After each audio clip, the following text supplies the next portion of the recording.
Eu convido os irmãos a abrir a palavra de Deus no livro de Tiago, no capítulo 4.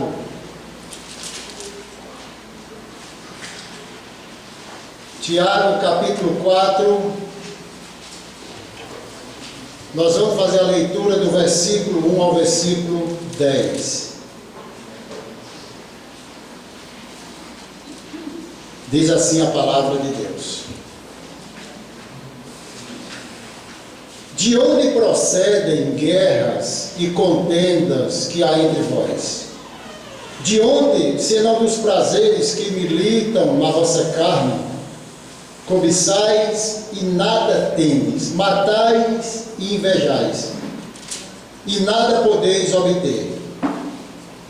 Viveis a lutar e a fazer guerra, nada tendes porque não pedis, pedis e não recebeis, porque pedis mal, para esbanjardes em vossos prazeres. Infiéis, não compreendeis que a amizade do mundo é inimiga de Deus? Pois aquele, que quiser ser amigo do mundo, constitui-se inimigo de Deus. Ou supondes que em vão afirma a Escritura, é com ciúme que por nós anseia o Espírito que Ele fez habitar em nós? Antes, Ele dá maior graça, pelo que diz: Deus resiste aos soberbos, mas dá graça aos humildes. Sujeitai-vos, portanto, a Deus, resisti ao diabo, e ele fugirá de vós. Chegai-vos a Deus, e ele se chegará a vós outros. Purificai as mãos, pecadores, e vós que sois de ânimo dobre, limpai o coração. Afligi-vos, lamentai e chorai. Converta-se o vosso riso em pranto, e a vossa alegria em tristeza. Ele conclui o versículo 10 assim: Humilhai-vos na presença do Senhor, e Ele vos exaltará. Amém? Que Deus aplique essa palavra no nosso coração. Vamos orar mais uma vez? Senhor, nós te agradecemos pela tua palavra, louvamos o teu nome, porque ela não volta vazia. E a palavra diz que ela é como um martelo que esmiuça a penha. Que ela realmente esteja quebrando o nosso coração duro para entender e para obedecer aos teus mandamentos. Em nome de Jesus. Amém.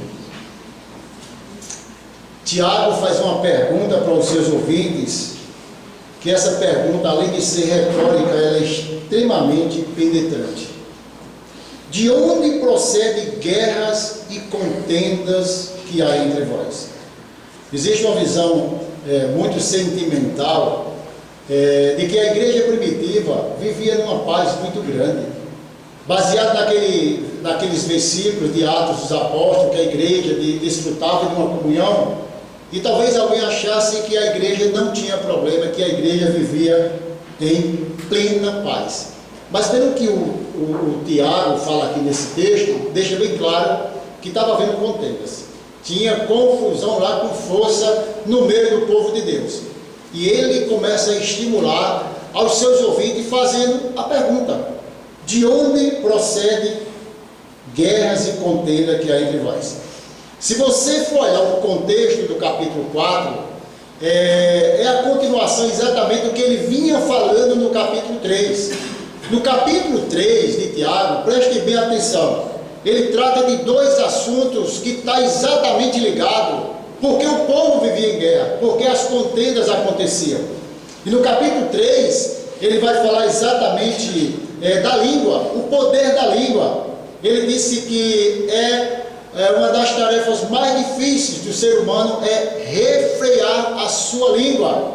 Ele diz lá, dizendo para os seus ouvintes que eles falavam de uma maneira desordenada. É uma coisa tão séria essa questão da língua que Tiago fala, que lá no Velho Testamento o salmista Davi, o grande salmista, ele fez uma oração pedindo a Deus que ajudasse ele a controlar a sua língua. E no Salmo 141, ele pede ajuda a Deus. É como se ele estivesse dizendo assim: sozinho eu não consigo refrear minha língua, eu preciso de Deus. Quem sabe se nós também não precisamos de uma ajuda de Deus para refrear a nossa língua, as palavras que saem dos nossos lábios.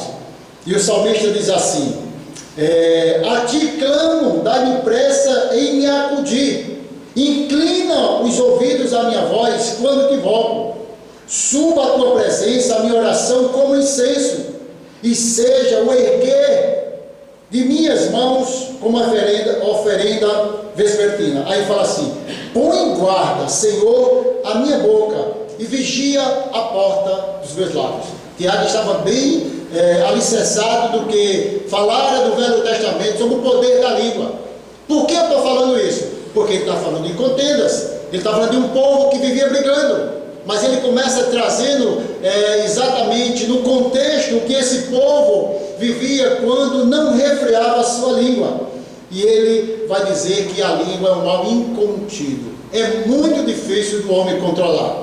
E ele fala que é exatamente alguns dos motivos que os homens vivem em guerra, vivem em contenda. Aí no mesmo capítulo 3 de Tiago, no versículo dividido entre o poder da língua e a verdadeira sabedoria, que também tem a ver com as contendas que nós enfrentamos, e talvez por falta de sabedoria, ele vai mostrar também que nós precisamos de sabedoria. Parece que Tiago começa a trocar de assunto, mudar de coisa, mas tudo está interligado, tem tudo a ver com o que ele está falando. Aí quando ele chega no capítulo 4, ele diz: olha, é para vocês terem observado o que eu falei no capítulo 3, era para vocês terem observado o que eu falei no capítulo 1, sobre as provações, sobre ano dobre, pessoas inconstantes.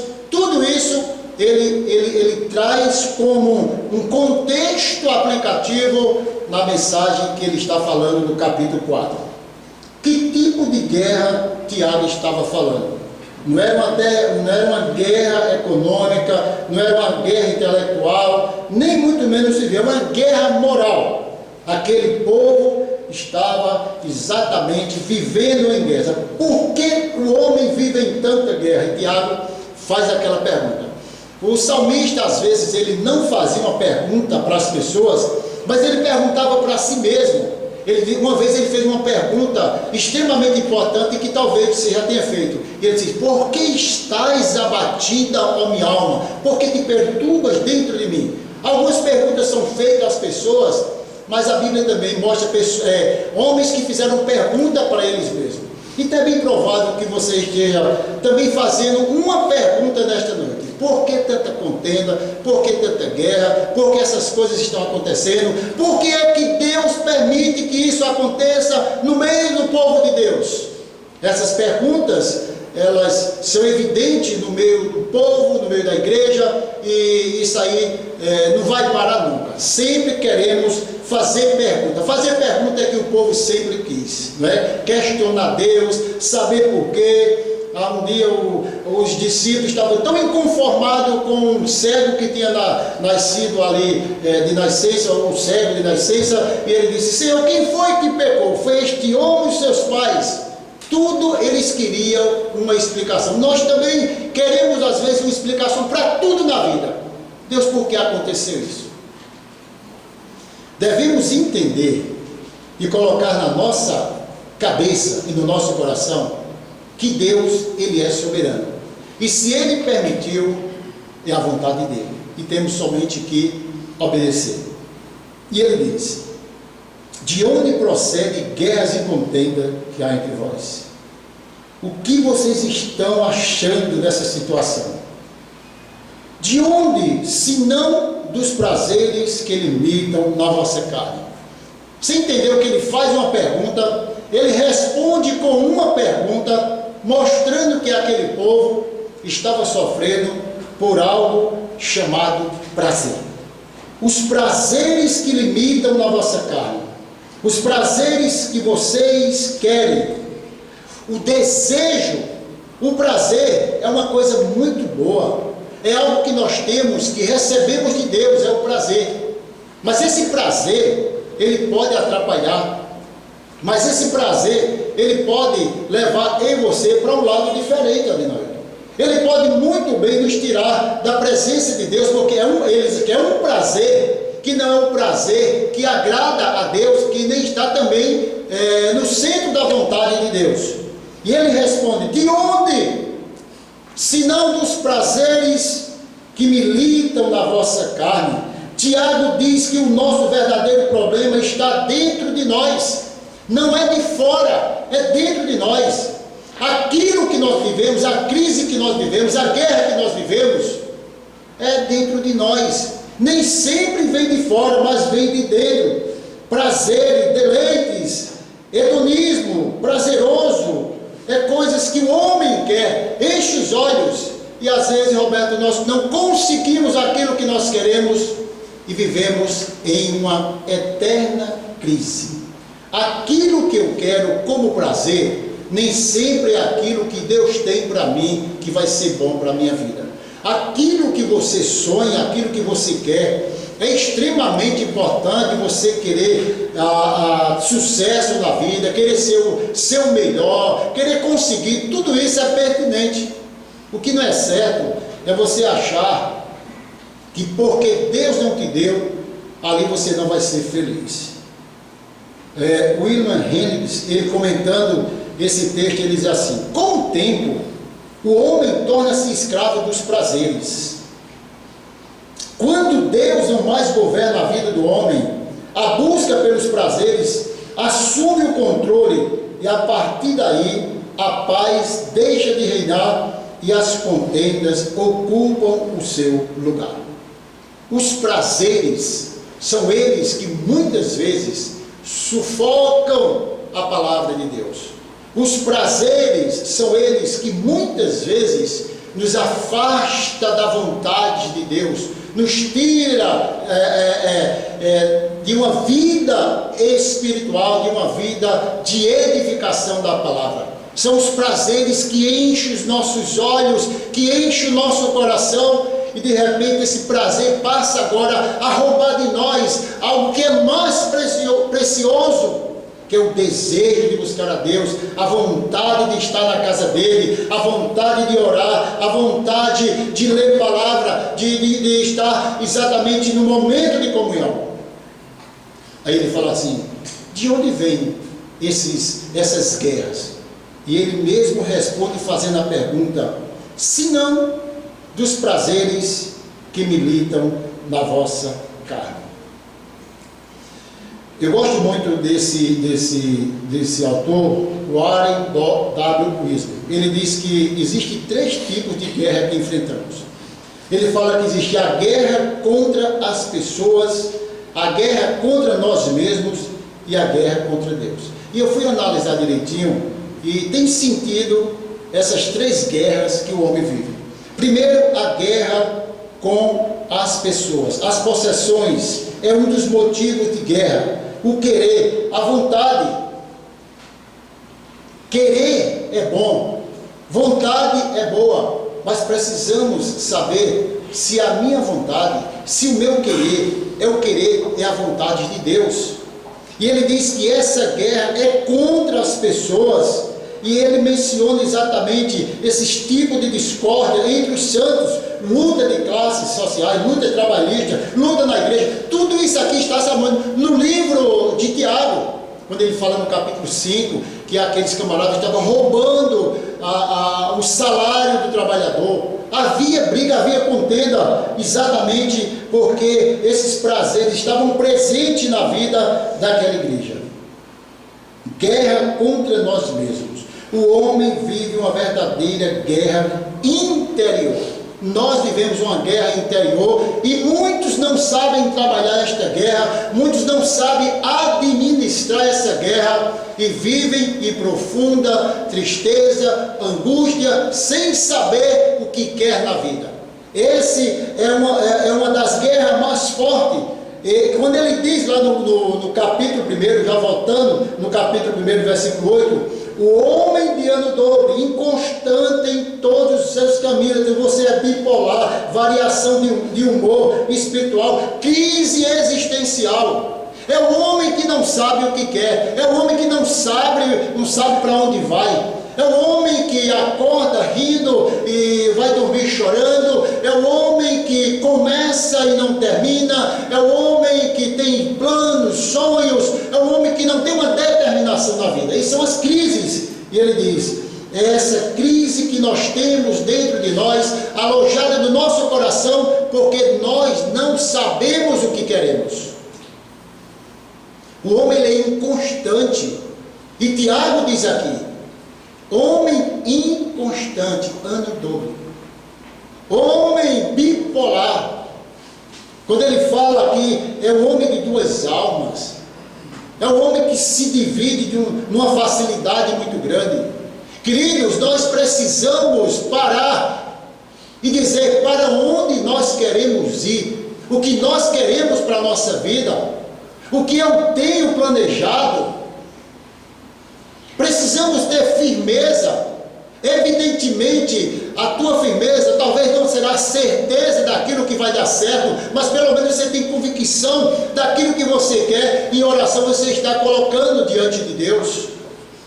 E ele fala que essa é uma guerra que nós travamos dentro de nós. É a guerra escondida, é a guerra que ninguém vê.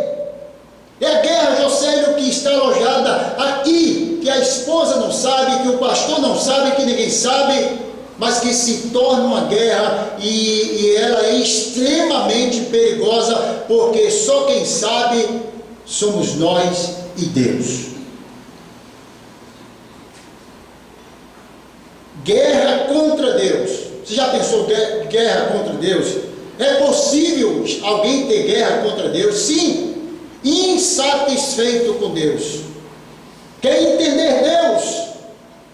Há muitos que querem entender Deus, e um grande teólogo disse que Deus não é difícil de entender, a palavra não é difícil de entender, ela é difícil de engolir.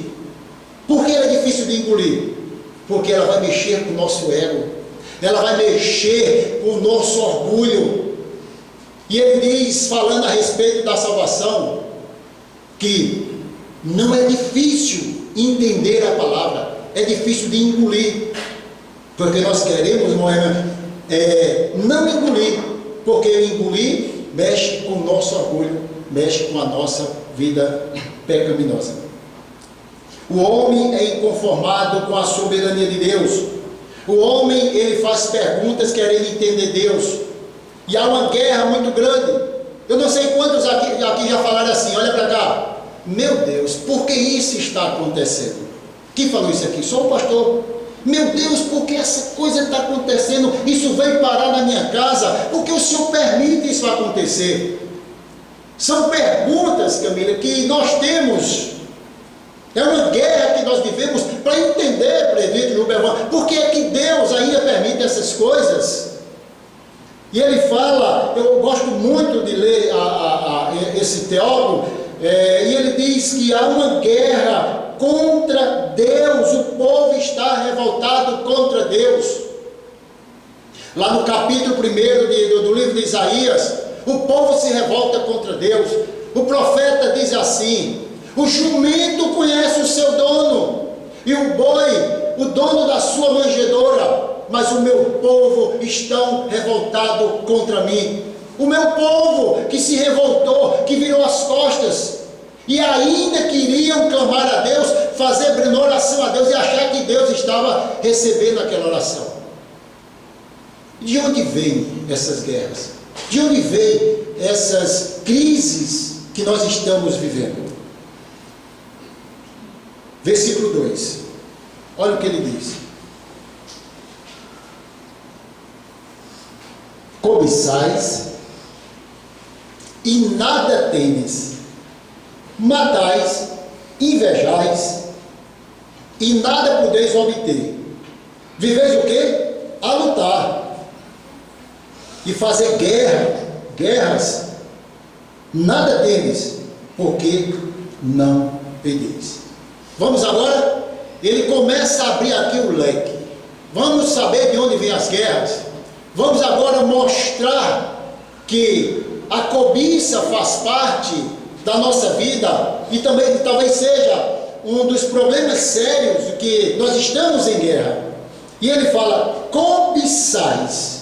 O que é cobiça? Segundo o dicionário, é um desejo ardente de possuir, de conseguir alguma coisa, um desejo imoderado de bens, riquezas, ambição, concupiscências, desejo de ter, talvez aquilo que não pode, aquilo que não tem, aquilo que Deus não quis dar, é uma cobiça. A cobiça é o último dos 10 mandamentos. Olha o que diz o 10º mandamento da cobiça em Êxodo capítulo 20, versículo 17. Quando ele fala que a cobiça é perigosa, é porque está lá. Eu vou mostrar para você que talvez seja muito mais perigoso do que os outros mandamentos. Ele diz assim: não cobiçarás a casa do teu próximo, não cobiçarás a mulher do teu próximo, nem o seu servo, nem a sua serva, nem o seu boi, nem o seu jumento, nem coisa alguma que pertence ao teu próximo. Isso aqui é o 10º mandamento: não cobiçarás. Olha que curiosidade: dos 10 mandamentos, 9 é de competência do homem julgar. Somente o último é de fórum íntimo. Só Deus pode julgar. Não tem como você julgar o meu coração. Não tem como eu julgar o seu coração. E essa cobiça, ela está aqui. Ninguém sabe. Minha esposa não sabe. Ninguém tem conhecimento. E Tiago diz exatamente: cobiçais. É a cobiça que vocês têm. Meus irmãos, olha que coisa interessante. Como é perigoso cobiçar. E eu acho interessante que nesse 10º mandamento, ele diz: não cobice a casa do teu próximo. Não cobice a mulher do teu próximo. Não cobice o servo do teu próximo, a serva, o boi, o jumento, coisa alguma que pertence ao teu próximo. Essa pessoa que cobiça, eu já falei outra vez aqui na igreja e vou falar novamente: quem cobiça não quer igual, quer o que você tem. Aquele que está cobiçando o teu carro, ele não quer um carro igual, ele quer o teu carro. E se ele puder, ele compra o seu carro. O cobiçoso é assim. Ele não quer um apartamento igual ao teu, ele quer o teu, ele quer a tua casa. E desculpa o que eu vou falar, e se brincar, ele não quer uma mulher igual a sua, uma namorada. Vocês entenderam? Ele quer a sua mulher ou a sua namorada. É a cobiça. Ele não quer o que parece, ele quer aquilo que não é dele. É por isso que Moisés dá uma ênfase, exatamente: não cobiçarás. Se vai dizendo a casa do teu próximo, o que é do teu próximo, o que é do teu próximo, e assim por diante. É o perigo de nós querermos aquilo que não nos pertence. Nós ficamos encantados, pastor, com tantas coisas, com as maravilhas que nós vemos de pessoas. Ah, que coisa linda, mas é lá é dele. Meu é outra coisa, eu não tenho que cobiçar.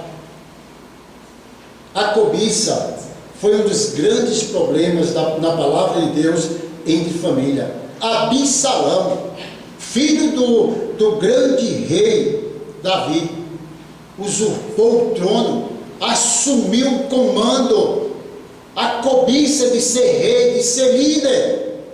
Evidentemente tem uma história por trás de tragédia, de irresponsabilidade, de pecado daquele pai, mas um erro não compensa o outro. E Absalão, Alberto, ele tenta tomar um lugar que não era dele. Isso aí é uma cobiça. Querer um lugar que não é seu, querer um lugar que não é meu. Queridos, guarde no seu coração: a sua oportunidade vai chegar. Deus vai dar para cada um de nós aquilo que Ele quer dar. O rei Absalão foi uma tragédia para o pai Davi, um grande conflito entre família. Outro texto que eu acho interessante é um rei chamado Acabe. Acabe era um rei mal tinha a esposa Jezabel. Quem morava vizinho exatamente ao rei era Nabote. Decore esse nome, Nabote. E Nabote tinha o quê? Uma vinha, um pomar, um sítio, uma coisa bela.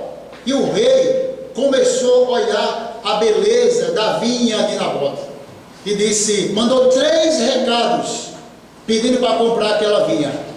Ele disse, eu não vendo, não está à venda. Uma mulher instigou ele a fazer maldade, e até que ele matou aquele rapaz para obter aquilo que ele queria e que não lhe pertencia. A cobiça é algo que está dentro de nós e precisa ser trabalhado. Ô pastor, será que é de uma forma consciente ou inconsciente? Eu acho que é consciente. Nós sabemos que não podemos. Nós sabemos que não pertence a nós. Nós sabemos que aquilo ali não é Deus que está me dando, mas nós queremos. É uma cobiça.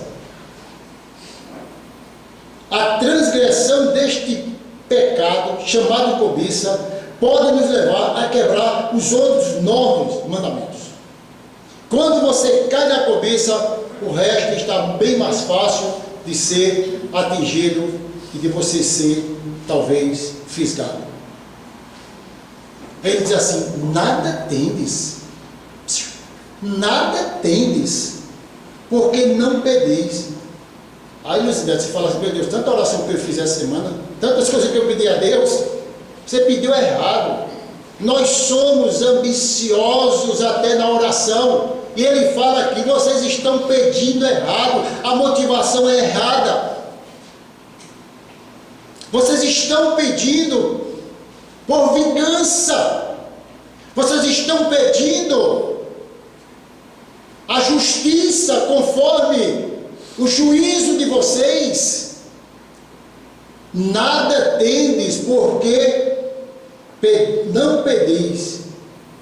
E ele usa essa expressão aqui que eu acho extremamente interessante. Nada tendes, matais e invejais. Alguns versículos desse texto de Tiago, alguns textos, ele é de difícil interpretação.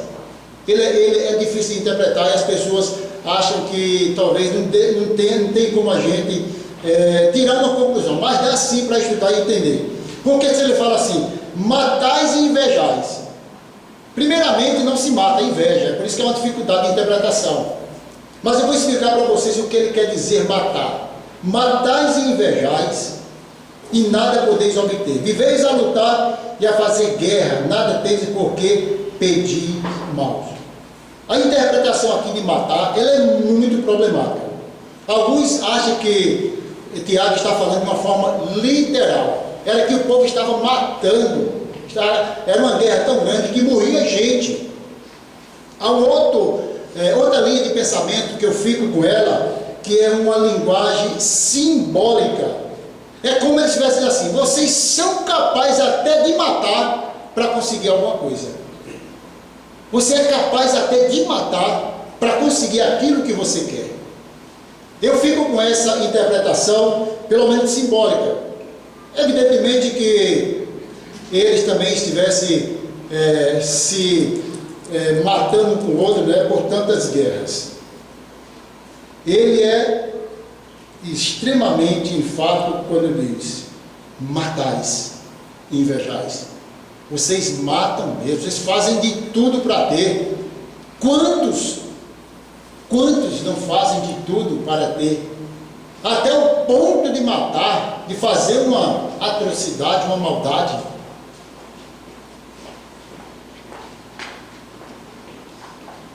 Pedis e não recebeis,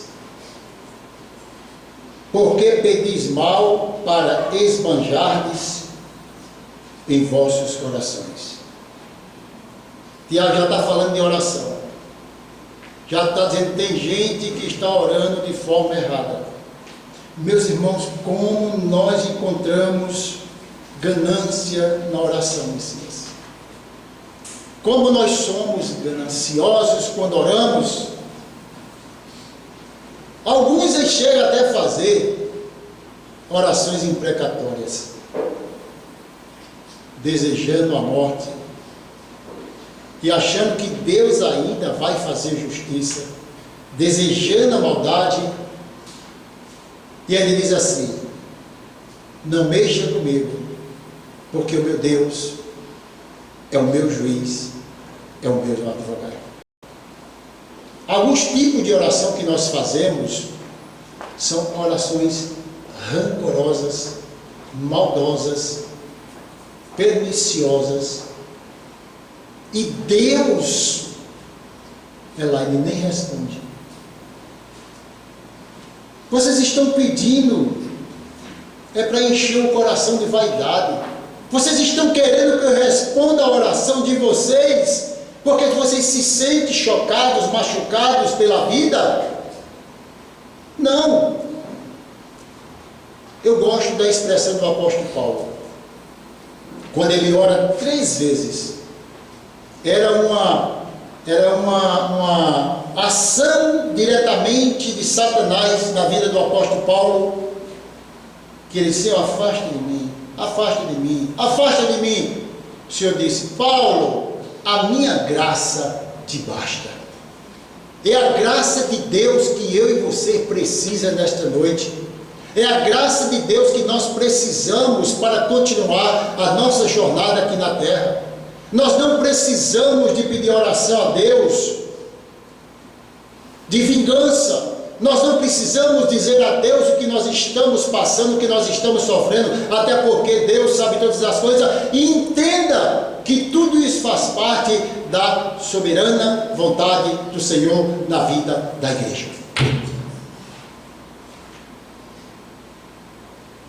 É possível Deus não atender a nossa oração? Sim, quando nós estamos com motivação errada, ganância, egoísmo, e egoísmo é pecado. Os desejos egoístas são perigosos e nos levam a fazer coisas erradas. Quando ele diz: viveis a lutar e a fazer guerra, você está lutando, fazendo guerra. Até mesmo para orar de maneira errada: pedis e não recebeis, porque pedis maus para esbanjardes em vossos prazeres. A oração é para satisfazer o coração, o prazer, aquilo que nós queremos. Aí ele vai agora para o versículo 4 e diz assim: infiéis, não compreendeis que a amizade do mundo é inimiga de Deus? Perceba que Tiago sempre faz algumas perguntas. Aquele, pois, que quiser ser amigo do mundo, constitui-se inimigo de Deus. Ou supondes que, em vão afirma a Escritura, é com ciúme que por nós anseia o Espírito que Ele fez habitar em nós. O que é que ele está dizendo que é infiéis? Ele não está falando de infidelidade no casamento. Isso tem uma ligação muito grande com o Velho Testamento, de infidelidade no que diz respeito a um relacionamento, Israel e Deus. A igreja que fora infiel, lá do Velho Testamento, ele traz uma ligação de uma infidelidade com ele. Infiéis. Em outra tradução diz o quê? Diz o quê? Adúlteros. Você é adúltero. Ele faz aquela ligação de um povo que estava se corrompendo, de um povo que deixou a fidelidade de Deus. Infiéis. A amizade do mundo é comparada com o adultério. Nós estamos adulterando, traindo Deus, exatamente com o nosso comportamento, com o mundo. Nós abraçamos o mundo, nós estamos traindo Deus. A infidelidade é isso aí que Deus está falando para mim nessa noite e para você. Como nós somos infiéis. Sabe quando? Quando nós abraçamos o mundo, quando nós rejeitamos os ensinamentos do Senhor, quando nós deixamos a vida piedosa e abraçamos a vida maldosa que o mundo nos oferece. infiéis. Ele traz um sentido literalmente de adúlteras. Vocês estão me traindo. A figura do adultério do Velho Testamento, ele traz para dentro desse texto agora, mostrando quanto nós estamos longe de um relacionamento sério com Deus. A nossa vida está longe daquilo que Deus quer. Tem uma das coisas que eu medito muito, e que eu penso assim: quando eu começo a ver a santidade de Deus, um Deus tão santo, tão poderoso, se relacionar com pessoas como nós. Pensa um pouquinho, tu olha para a santidade de Deus, e olha para o teu coração, olha para o coração e diga: meu Deus, eu mereço estar perto de um Deus tão santo que não tolera pecado. Quando eu começo a olhar para a santidade de Deus, eu fico em crise. Eu digo: eu estou muito, muito, muito longe do que é ser santo. E ele diz: seja santo como ele santo é. Você já parou para pensar? Não é verdade? Coloca-se agora diante de Deus: Senhor, um Deus perfeito, santo. E esse camarada aqui peca de manhã, de tarde e de noite. Os pensamentos, só a misericórdia de Deus. A incerteza e por aí vai. Ele fala: é com ciúme. Olha que frase: é com ciúme que por nós anseia o Espírito. Ciúme aqui não é nenhum pejorativo. Apesar de que ciúme é uma coisa ruim, está lá no Velho Testamento que houve morte por causa de ciúme. Está lá no Velho Testamento que o povo tinha ciúmes. Mas a ideia aqui, quando ele fala de ciúme, não é um sentido negativo, é o desejo do Espírito de nos ter completamente para si. É o zelo, é o Deus querendo cada um de nós. Igreja, é o Espírito querendo abraçar. Vem, filho, vem para os meus braços, Deus chamando. Vem, deixa a infidelidade, deixa o mundo, e eu quero te abraçar. Ele diz, antes, versículo 6, ele dá maior graça, pelo que diz: Deus resiste aos soberbos, mas dá graça a quem? Aos humildes. O que é humildade aqui? É uma linguagem militar que significa colocar-se no devido lugar diante de uma hierarquia. A humildade precede a honra, e a altivez de espírito precede a ruína. Pode ficar certo, o caminho é esse aqui: orgulho, queda; humildade, bênção de Deus.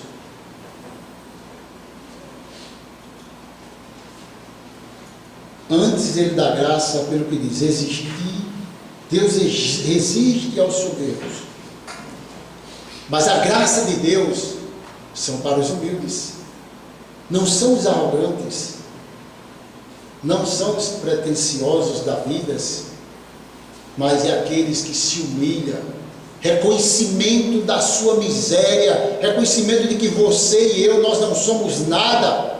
É esse que tem graça de Deus. É esse que, como diz lá o Sermão da Montanha, o que chora pelos seus pecados. É esse que tem a graça de Deus. Tem gente que até para orar é arrogante: Senhor, eu determino. Já viu? Ah não, os defensores da doutrina da prosperidade, da confissão positiva: eu determino, eu quero, tem que ser assim. Se humilhe, porque Deus não lhe deve nada. Deus não tem obrigação de te dar nada. Ele dá porque Ele é gracioso. Ele dá porque Ele quer. E se Ele quiser dar, fique quietinho, porque vai piorar, vai ficar sem dormir, vai ter insônia, vai adoecer, vai ter que ligar para o pastor para pedir oração. Agora, olha que coisa interessante, como é que ele conclui esse texto. Do versículo 7 ao versículo 10, ele vai finalizar usando 10 verbos no imperativo. Como é que devemos fazer? 10 verbos no imperativo. Sujeitai-vos, portanto, a Deus. Versículo 7 até o 10. Mas resisti ao diabo e ele fugirá de vós. Chegai-vos a Deus e ele chegará a vós outros. Purificai as mãos, pecadores, e vós que sois de ano dobre, limpai o coração, afligi-vos, lamentai, chorai, converta-se o vosso riso em pranto e a vossa alegria em tristeza. Humilhai-vos, 10º, na presença do Senhor, e Ele vos exaltará. Renix diz que esses versículos de 7 a 10, ele compara como uma placa de sinalização em uma BR, aonde o viajante vai e vai olhando para aquelas placas e vai chegando com segurança. Ele vai olhando na estrada aquelas placas e vai percebendo o perigo. Ele mostra aqui, fazendo uma comparação desses versículos aqui, de que agora vem as placas, o que nós devemos seguir essas placas, e esses 10 verbos no modo imperativo vai nos ensinar como nós vamos ter uma chegada firme e tranquila. Uma viagem que talvez tenha sido muito demorada, mas teremos uma chegada segura. E ele diz: sujeitai-vos, o primeiro. É a mesma recomendação daquela que Paulo fala sobre a submissão às autoridades superiores. É a mesma palavra que Pedro vai falar: os jovens sejam submissos aos mais velhos, as esposas sejam submissas aos seus maridos. É a mesma palavra que ele fala aqui: sujeitai-vos, seja submisso, que ele já falou lá atrás e vai falar também aqui. Calvino observa inteligentemente: submissão é mais do que obediência, ela envolve humildade. Agora ele fala: resistir ao diabo. Alguém já viu essa frase? Olha, é a frase de efeito de alguns cristãos. Resista ao diabo e ele fugirá de vós. Eles estão usando essa frase de efeito para se ver livre das tentações. Eles estão isolando um versículo para vencer uma tentação. E ele começa a mostrar que primeiro, antes de você resistir ao diabo, você tem que ser submisso a Deus. Tem que ter submissão antes de querer resistir aos ataques do diabo. Paulo fala exatamente sobre isso lá em Efésios, quando ele diz: portanto, tomai toda a armadura de Deus para que possais resistir o dia mau, e depois de teres vencido tudo, permaneceis inabaláveis. Aí ele fala assim: estais, pois, firmes, cingindo com a verdade e vestindo com a couraça da justiça. Sabe o que é isso aqui? Se revista da verdade, que o diabo foge. Deixe de mentira, que o diabo foge. Seja honesto. Não é frase de efeito: eu te repreendo, afasta, vai para longe de mim, sai da minha casa, sai dos meus caminhos, está dando tudo errado. Ele faz o que é certo, se humilha, que as portas elas vão sempre estar abertas. Aí ele fala: chegai-vos a Deus. Chegai-vos a Deus. A exortação daqueles que querem se aproximar de Deus. Não tem como se aproximar de Deus sem submissão. Nós estamos nos aproximando de Deus, como eu falei anteriormente, por motivação errada. Aproxime-se de Deus. Como é que você se aproxima de Deus? Com a sua vida devocional, com a sua vida no altar, com a sua vida de renúncia, com a sua vida entregue a Ele. Aproxime-se de Deus, e Ele fala lá atrás, não com uma mente dividida, não com um coração duvidoso, não um homem perdido, como ele diz lá. A nossa aproximação a Deus nos fortalece contra o mal. Aí ele pula agora e mostra o caminho de se aproximar de Deus. Purificai as mãos, pecadores. Tiago usa aquele texto do salmista, do Salmo 24. Quem subirá ao monte do Senhor, que há de permanecer no seu santo lugar? O que é limpo de coração, o que é limpo de mãos e puro de coração, que não entrega a sua alma à falsidade, nem jura dolosamente. Quem faz isso aqui, olha, quem faz isso aqui, obterá do Senhor a bênção e a justiça do Deus da sua salvação. Ele chama seus leitores de pecadores. Purificai as mãos, pecadores. Pecadores dando no sentido de que todo ser humano é pecador. Não falando tão propriamente para aqueles que não conheciam a Deus, mas os pecadores. E quem é pecador está aqui nessa noite ouvindo essa palavra. Nós somos esses pecadores. Ele diz: purificai as mãos e limpai o coração. Entenda que purificar as mãos é uma referência à conduta visível, e limpar o coração é uma referência às motivações do nosso íntimo. Limpe as mãos, limpe o coração. O que você faz e o que você planeja. O que a sua mente está arquitetando, aquilo que é de dentro e aquilo que é de fora. E ele deixa bem claro que esses são os passos para que você vença, para que eu e você possamos vencer as guerras, as brigas que nós temos na vida. Limpai o coração, afligi-vos, isto é, sintam-se miseráveis, afligidos. Sinta-se miseráveis. Olhe para você e diga assim: eu sou miserável. Paulo disse: eu sou um dos mais pecadores. Eu sou o pior pecador. Paulo, que era mais crente do que eu e você, do que teve experiências grandes com Deus. Queridos, Tiago chama a igreja para um reconhecimento de fraqueza, de um reconhecimento de maldade que nós temos. Ele chama a Angélica, nós assim: vocês são pecadores, vocês são maus, vocês pedem errado. É a lição que ele traz para mim e para você.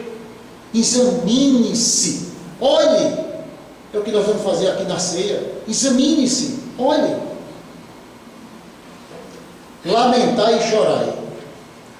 Essas atitudes são mais condizentes do que o riso e a alegria. Você sabe o que é que significa em alguns textos da Bíblia a ideia de chorar e lamentar? Quando Paulo ele disciplina uma pessoa lá na igreja de Corinto, ele reclama daquela igreja dizendo assim: vocês nem lamentaram pelo pecado desse camarada. Sabe o que é a ideia de lamentar ali? É o choro de um funeral. Era para você estar chorando como se tivesse morrido gente. A sensação do pecado deve ser essa: angústia, choro como se tivesse morrido alguém da família.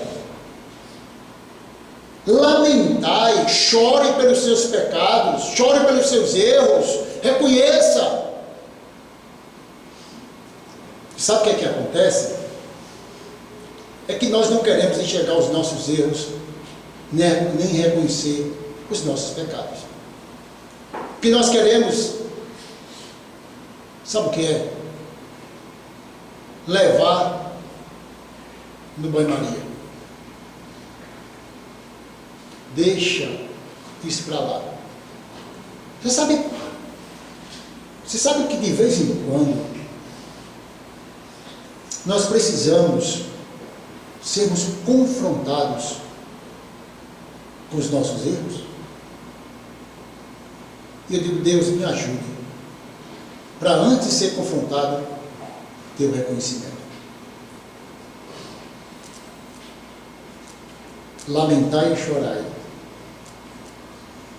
Se vocês seguirem essas placas, vocês vão evitar muitas contendas, muitas confusões na vida de vocês.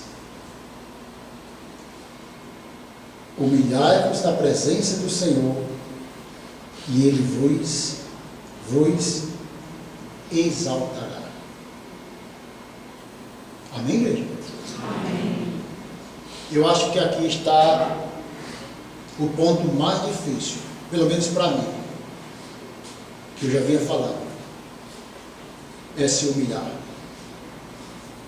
E às vezes, quando a gente não se humilha, a vida se encarrega de nos humilhar. E digo para você, e há uma permissão de Deus para isso, para tratar do meu e do seu coração. Que Deus nos abençoe. Amém. Vamos orar.